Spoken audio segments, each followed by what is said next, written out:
حضرت عمر فاروق جیسا دلیر آدمی، جناب عمر کہتے ہیں، صحیح بخاری میں صحیح مسلم میں حدیث ہے، فرماتے ہیں میں حضور کے کمرے میں داخل ہوا، حضور آرام فرما تھے۔ اللہ کے رسول جب اٹھے نا میرے لیے کہ عمر آیا ہے، محبوب عزت دیا کرتے تھے نا، کہتے ہیں حضور جب اٹھے تو موٹے بان کی چارپائی تھی نبی پاک کی، موٹے بان کی، اور فرماتے ہیں حضور کی کمر پر موٹے موٹے نشان بنے ہوئے تھے۔ وہ کدی پنڈاں دے بندے جوار وڈ دے سن تے ہتھاں تے نشان پیندے سن، اب تو نہیں نہ پڑتے، لیکن آپ کسی کو چھیڑ کے دیکھ لیں ساری دنیا دکھی ملے گی آپ کو۔ موٹر سائیکل گھر میں، پیٹرول گھر میں، ہر چوتھے دن کا کھانا ہوٹل پہ، اور بندے سے پوچھ لیں غریب بھی سب سے زیادہ وہی ہے، موبائل 75,000 کا ہے ماڑا بندہ، اس کو چھیڑ لے تو کہتا ہے دعا کرو میرا کاروبار ٹھیک ہو جائے۔ بس چاند تک پہنچنے کی خواہش ہے، نیچے بیٹھنے کو کوئی تیار نہیں، وہاں جانا ہے ہم نے۔ حضرت عمر فرماتے ہیں حضور کی کمر مبارک پر موٹے موٹے بان کے نشان میں نے دیکھے تو میں رو پڑا، دلیر آدمی تھے پر رو پڑا۔ عرض کی یا رسول اللہ صلی اللہ علیہ وسلم، کیسر و کسرا کے بادشاہ موجیں کر رہے ہیں اور آپ اللہ کے نبی ہو کے اس تکلیف میں؟ تو رسول کریم حضرت عمر کے آنسو دیکھ کے فرمانے لگے، عمر کیا تو یہ پسند نہیں کرتا کہ وہ دنیا کی عارضی زندگی میں تھوڑے وقت میں موج کر جائیں اور آخرت میں رسوا ہو جائیں، اور ہم یہاں تھوڑی سی تکلیف برداشت کریں اور اللہ قیامت کی ساری عزتیں ہمیں ہی عطا فرما دے۔ آج تو لوگ جنت کا سوال ہی نہیں کرتے۔ میرا نعت خان اور میرا وائز کہتا ہے اور تو کیڑی جنت دیاں گلاں کرنا ہے، میں کہ وہ دیاں جدیاں اللہ قرآن وچ کیتیاں، اسی جنت کی جس کی نبی پاک نے باتیں کی ہیں۔ آپ بتاؤ آپ نے جنت کے علاوہ کہاں جانا ہے؟ جنت میں ہی سارا کچھ ہے، جنت میں ہی نعمتیں، جنت میں ہی عزتیں، جنت میں ہی سعادتیں، اور خدا رسول کا دیدار بھی جنت میں ہی نصیب ہوگا۔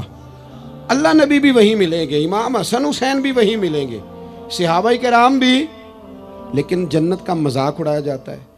میرے بھائی حضور نے ہماری توجہ دلائی کہ دنیا عارضی ہے، توجہ ہے میری بات پر؟ عارضی۔ دیکھو ایک صحابی کا نا بڑا عالی شان محل حضور نے دیکھا تھا، اب تو 10-15 لاکھ روپیہ نقشے والا لیتا ہے۔ اچھا گھر آپ نے بنانا ہونا تو 10-15 لاکھ نقشے والا مانگتا ہے، اور آپ سوسائٹیاں جا کے دیکھ لیں، میرے جیسا دیہاتی آدمی تو حیران ہو جاتا ہے۔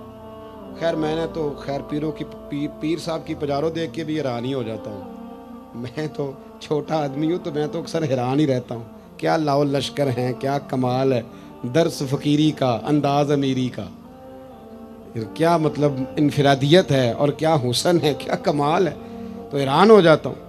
بہرحال حضور نے ہماری توجہ دلائی۔ ایک صحابی کا بہت بڑا محل تھا، ڈبل ٹرپل سٹوری، حضور وہاں سے گزرے، ایک بات بڑی تسلی سے مجھے بتائیں، ادھر دیکھیں میری طرف، بیٹا عالی شان مکان بنائے تو ابا راضی نہیں ہوتا؟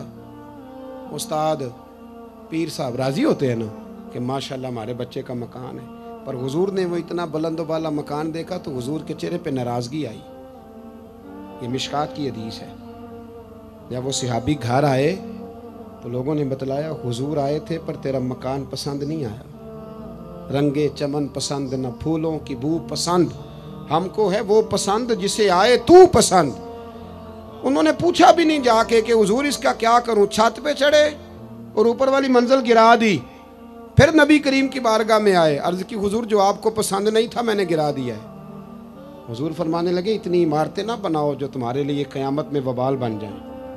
حضرت عبد الرحمن ابن عوف اتنا شاندار آدمی ہے کہ ان کے پیچھے میرے نبی پاک نے نماز ادا کی ہے، اور صحابہ کرام میں سب سے امیر بندہ، اور دیانتداری اتنی کہ حضور نے جنت کی بشارت دی، عشرہ مبشرہ میں شامل ہے، اور مالدار تھے۔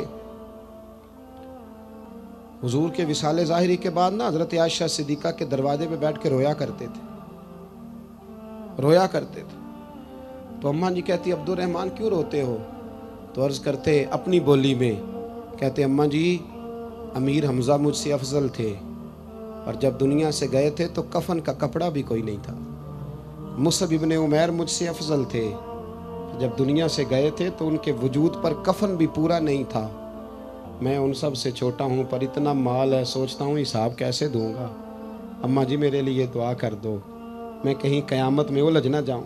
وہ سمجھ گئے تھے کہ دنیا عارضی ہے، آپ یقین کریں فکر ہی ختم ہو گئی ہے لوگوں کی، فکر ہی۔ اگر کوئی بات کرتا ہے بندہ تو وہ صرف اتنی کرتا ہے کہ میرے بچوں کی دنیا اچھی ہو جائے۔ خدا را میرے رسول پاک نے جو ہمیں پاک فرمایا تو بہت بڑا سبق یہ دیا کہ دنیا عارضی ہے۔